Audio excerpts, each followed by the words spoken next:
our diplomatic community to further the interests of Africa in this country.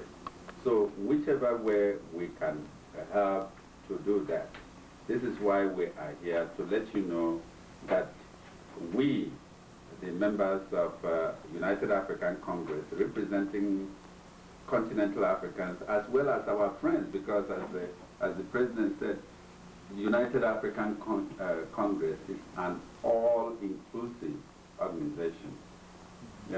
It's not for just Africans born in Africa. It is not just for black people in this country. It's not only for whites. So whoever has the interest of Africa at heart. They have not only the Consul General of Angola, but some other representatives from the other African states. I'm very pleased and honored to be part of this historic moment in African history, because finally the steps, the first steps, baby steps, have been taken to bring all of Africa into one united Africa. And we are looking to do as much as we can to help create this African Union and to participate as best we can. I, coming from labor, have a different perspective perhaps than some others, because my perspective is workers' rights and human rights, and those that have been disenfranchised for decades and centuries because of colonialism and what have you. They would have a voice, and I'm so happy to see a woman as the Consul General, and I know that... Consul General in the whole city, right? In Africa. Here, in this room. I was going to say we have a long way to go.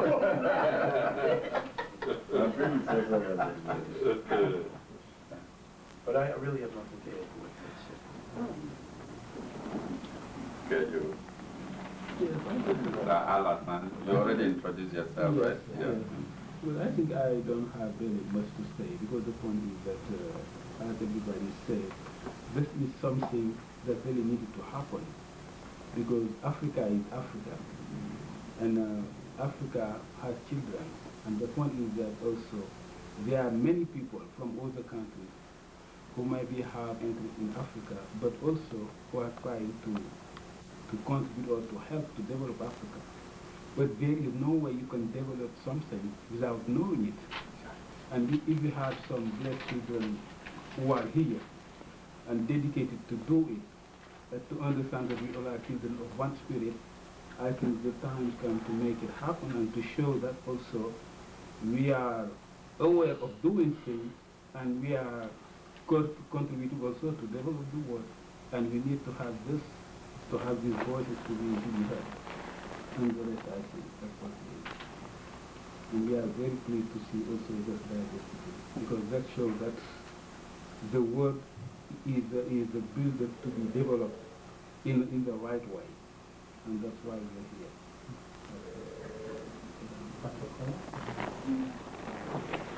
Well, I don't have much actually to add. The important thing actually that is happening is that UAC, in fact, I remember during the 10-year civil crisis we had in Sierra Leone, we made some representation, especially for the Embassy of Nigeria, and also South Africa, where we met the lady ambassador too at that time. What UAC actually has developed and is developing is, as I always say, UAC is the Mandela Party during the dark days. We here, in as much as we have many different organizations, but UAC is championing the cause of the entire continent. It is not Liberia or Nigeria, not even Angola.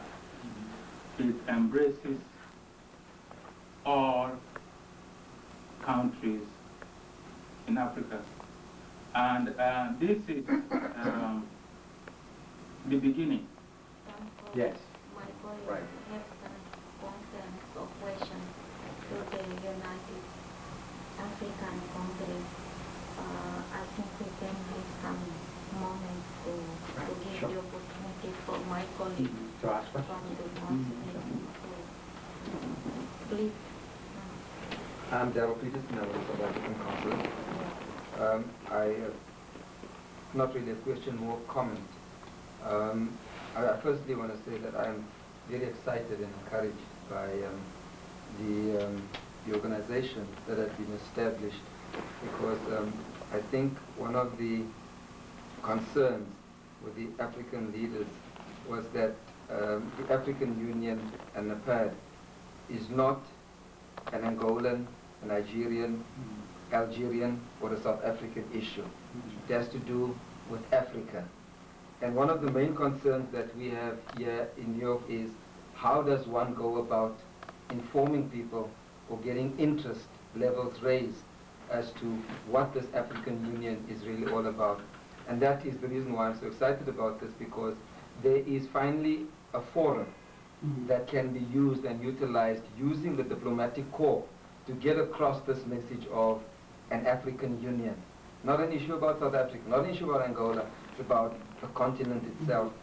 I liked what the chairperson had said about the UAC being an all-inclusive body, because that kind of just tells me that an interest, wherever there is an interest in Africa, that interest needs to be cultivated. My concern That with some written information on the Congress, so that we could give it to the ambassador for circulation. These are just highlighted some of the things that we've done. The other thing is, as any organization, as you know, we did not want to fall in the trap of creating false illusions that we are a Congress, we are doing this, when we do not really have tangible, realistic things to document. We thought that in order for us to even begin to engage our diplomats and our home governments, we wanted to build the organization from the grassroots, because without the grassroots you have nothing. And as a consequence, over the years, and as I recently, about a month ago, one of the critical issues now involving Africans in this country, immigration. Our Vice President, Mr. Alassane Diop, he sits on the Commission of Immigrant Affairs with the Manhattan Borough President. For your information, he does more immigration work on behalf of Africans, utilizing that office, than even the INS, because that's where we all refer to. So with that, his position there, it's concrete. When our people need information, they go, we send it to them, we ask it them.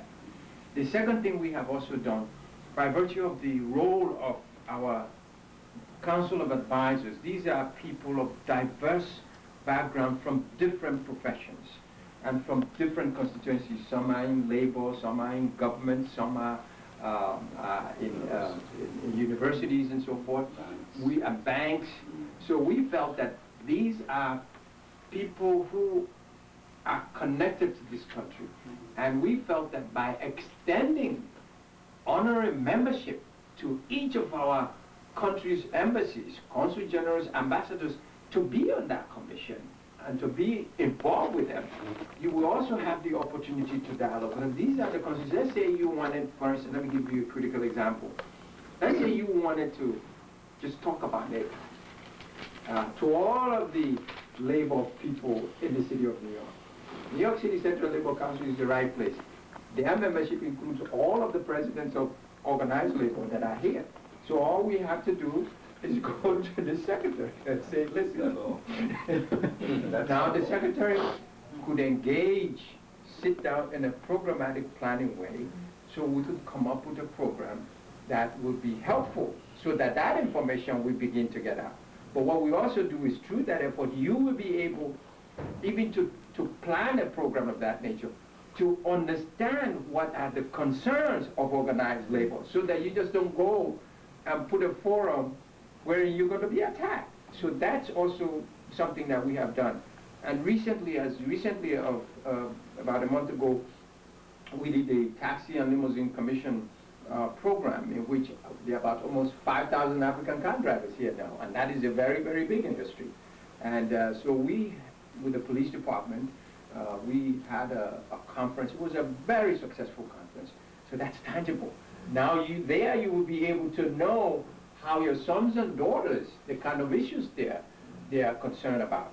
And with the Citizens Commission, again, that's another level, that your involvement and participation at that level will give you an opportunity to work with government officials and a non-government, because I know as diplomats you can't get involved in politics, but at the same time, you'll be able to bring some of the issues to them and say, hey, these are some of the concerns. It creates a dialogue. It creates also relationships between our home governments, your own specific needs on country level, because we have bankers as well. These bankers are the ones, when they're talking about economic development, they are the ones that could take you to the next level.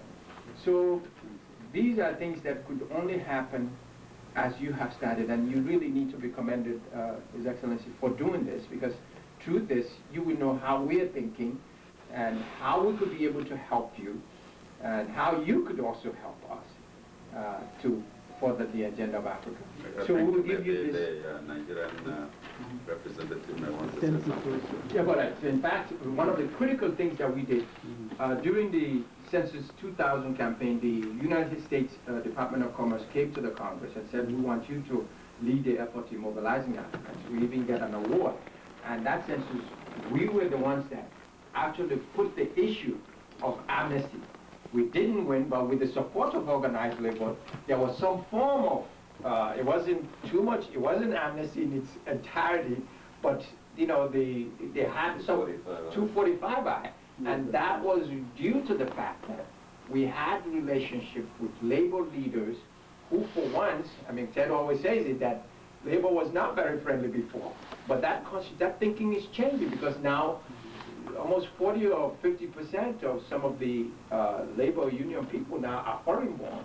So there's a realization here, and they did not just say, well, come and join, come to a meeting.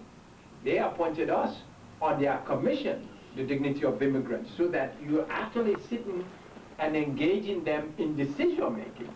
So that way we're able to bring the concerns of our community to the table.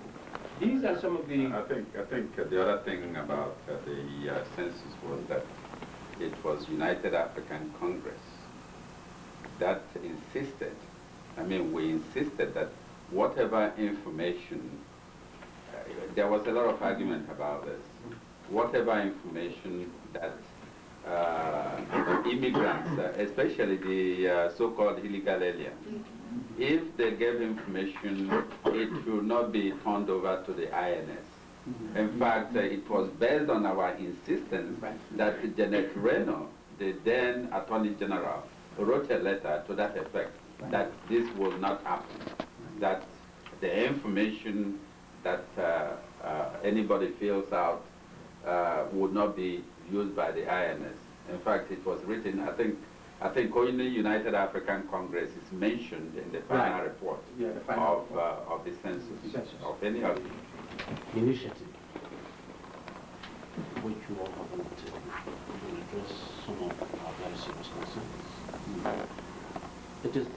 This organization is very timely, particularly coming in the wake of so many crises which have been labored or illegal in our continent. We now live in a world where interdependence is becoming reality, where everybody's concern is, every man's concern is everybody's concern. What happens in America has a relationship to what happens in Russia, in Nigeria, in any part of the world. So we no longer live in that era of isolationism. My Consul General sincerely applauds the initiative which And believe me, he is willing and ready to assist this organization.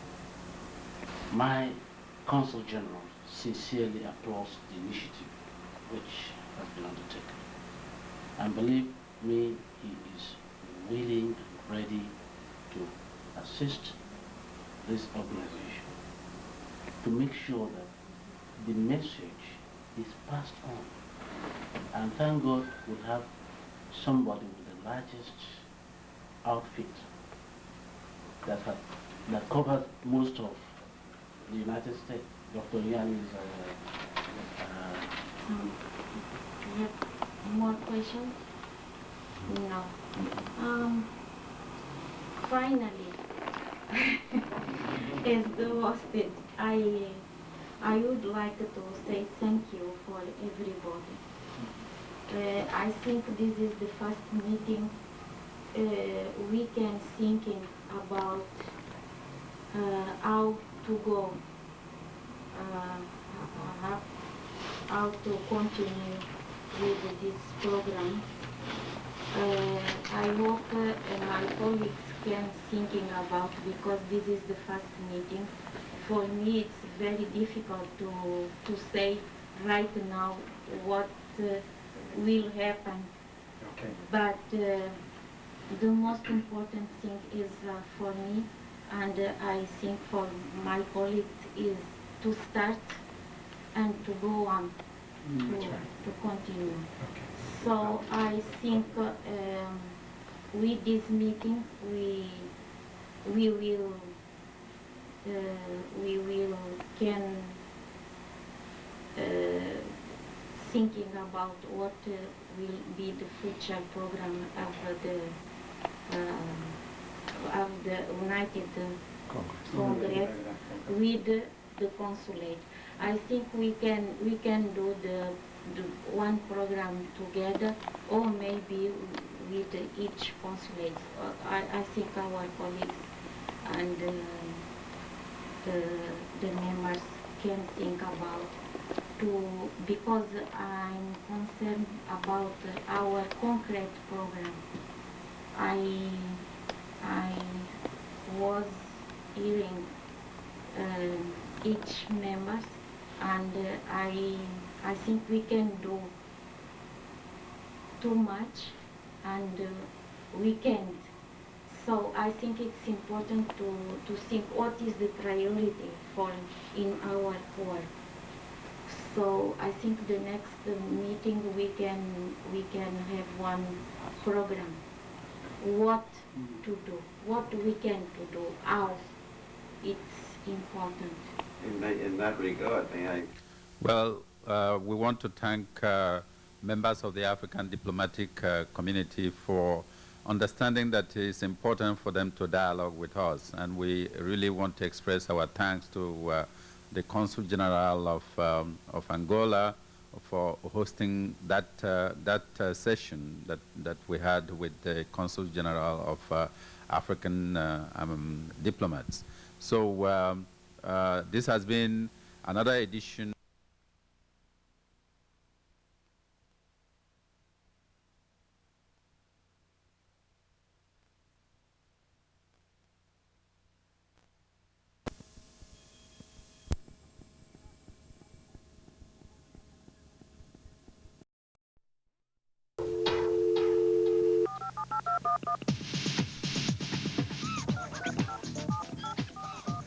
Making sense of the 60s. You hear a lot of that these days. Well, for the 16,000 or so Peace Corps volunteers from the tri-state area, that decade made a lot of sense. Tonight on Livewire, we're going to salute the 30th anniversary of the Peace Corps in our own way, looking back at its past and forward to the future. We'll start our discussion and take your phone calls at 1-800-245-WNET after this news with Louis Dodley. Good evening. More brutality charges against New York City police. 3 Manhattan police officers are accused of the unprovoked beating, pistol whipping, and kicking of 3 men in December. The 3 policemen have been suspended without pay. They pleaded not guilty to the charges today in State Supreme Court in Manhattan.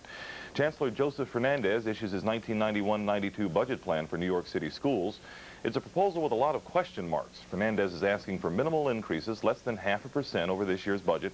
But Mayor Dinkins says the city may have to cut back its contribution by more than $400 million, and Governor Cuomo has proposed trimming the state's aid by more than $200 million. The chancellor says his highest priority is protecting classroom services. New York State sues the Transit Authority for reprimanding whistleblowers. In August 1986, 12 track workers complained about dangerous job conditions at the Newkirk Avenue station on the Brighton line. They were later suspended for 3 days without pay. The Attorney General's office says the state filed suit because the TA refused to settle out of court.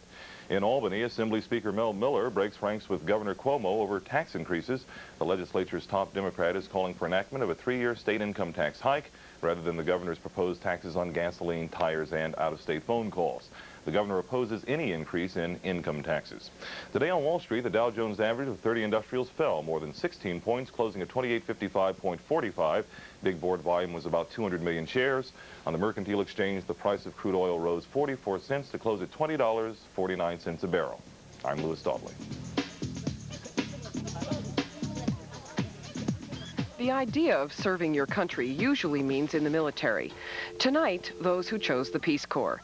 Pedro Santana was a volunteer in Kenya from 1988 to 1990. Currently, he's a Peace Corps recruiter. And with us for the first part of tonight's program, Gary Schultz, Director of Executive and Management Development with the MTA. Gary was with the first group of Peace Corps volunteers sent to Sierra Leone in 1961. Our host is former CBS News correspondent Panchita Pierce. We'll take your phone calls at 1-800-245-WNET. You can start calling now. This is Livewire.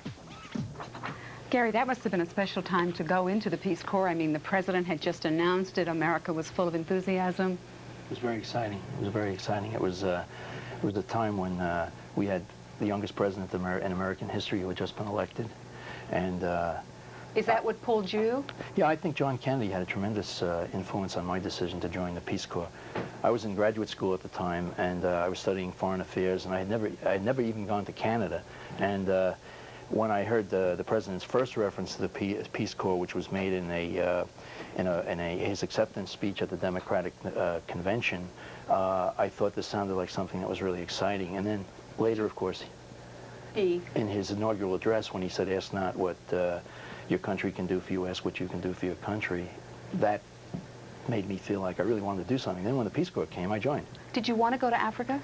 Not particularly. I spoke Spanish, and I thought they would send me to Latin America, but in those days, you didn't have too much of a choice. You still don't. Is that true? What happened with you? You went also to Africa. Yeah, but I wanted to go to Senegal. I minored in French, but I was put in Kenya. But it was from what I heard of Senegal, it's very hot and dusty, so I got the best deal, I think. But Senegal is also a lovely country. Tell me, you don't have a choice? What they do in the application, they have a preference, so you may have a preference. But what Peace Corps prefers is someone that's very flexible, because as you know, a 2-year experience in Peace Corps is very, I mean, one day it could be, everything could work out perfectly. The next day, things could go up and down, standing in the bank line for 2 hours just to cash a check or something. Same with you? Yeah, probably. Well, I don't think we really had a choice. I mean, we were given an option to go where we were invited to go, and if we turned it down, we had to wait, and they might not have called us again. But was it based on skills? Was there an attempt to match particular areas of interest and? Yeah, what they did, when the original groups were selected, it was a very lengthy process, because the president was very reluctant to send people abroad unless they had been gone through a tremendous screening process. So we had to fill out a 12-page application. We had to have 6 personal references before we could even take the test. And there was a 6-hour test that was given by the civil service. Then you were invited, if you passed that test, you were invited to go into training. And when we went into training, we spent, we were invited to come to Washington first, and there must have been 80 or 90 of us, and they eliminated probably 10. Then we went to Puerto Rico, where we went through outward bound training in Arecibo for another 12 weeks, and they eliminated some more people.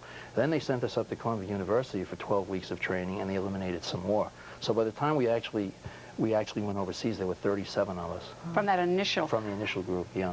Contrast that for us with what you went through. That's changed a great deal. The application now 14 pages. They added 2 other pages to it. It's still 6 references. There's no examination. And our training was 3 months in country. So we met for 3 days in Philadelphia. And from Philadelphia, we all took the plane together, and we landed in Nairobi. And we went to school from 8:30 in the morning to 5:30 in the evening, but we lived in a host family setting, so we each lived in a house, which was nice because we learned the language much quicker. Which language for it? Swahili. Swahili. And fluent, or how much do you have to know? Yeah, for the first 3 months, they tell you market language, which means enough to go to the market and order tomatoes and onions and stuff and be able to bargain for prices. After 2 years, for me, I've learned the language fairly easy. It was a pretty language, and it was just interesting to learn. You taught history, and you taught business? Business and math. Just simple multiplication, addition, subtraction. How were you viewed in the host country by the people and by the government? I think, again, it depends on where we were and what time in history. We were the first Americans to go into Sierra Leone, other than missionaries and U.S. Embassy people.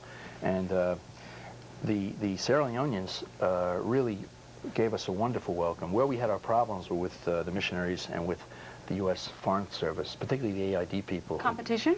Well, Kennedy was giving all this publicity to the Peace Corps, and they resented it. And in fact, while we were over there and we were going through that, there was a lot of infighting going on back in Washington because they were trying to force the Peace Corps into the State Department. And Sergeant Shriver, who was then the head of the Peace Corps, and of course was Kennedy's brother-in-law, had to put up a big fight to keep its independence. And ironically, the guy who saved the Peace Corps was Bill Moyers. In which way? Well, Bill Moyers was an assistant to Lyndon Johnson, who was vice president, and Kennedy was determined to go along with some of his aides' advice and put the Peace Corps under AID. What happened was that Shriver was off on a trip around the world trying to get countries to buy into the Peace Corps, and some of the Peace Corps executives went to Bill Moyers and said, "Bill, can you talk to Johnson?"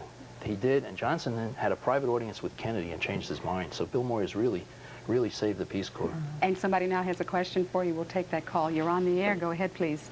Yeah, I was wondering if it was possible to bring the business show back on.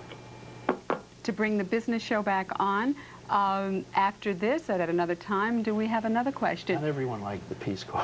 What do you think that says? You see, that's an interesting commentary, actually, from the time you went into the Peace Corps when people loved it to maybe a caller who says, I don't even need to know about the Peace Corps. What does that say to you, Pedro?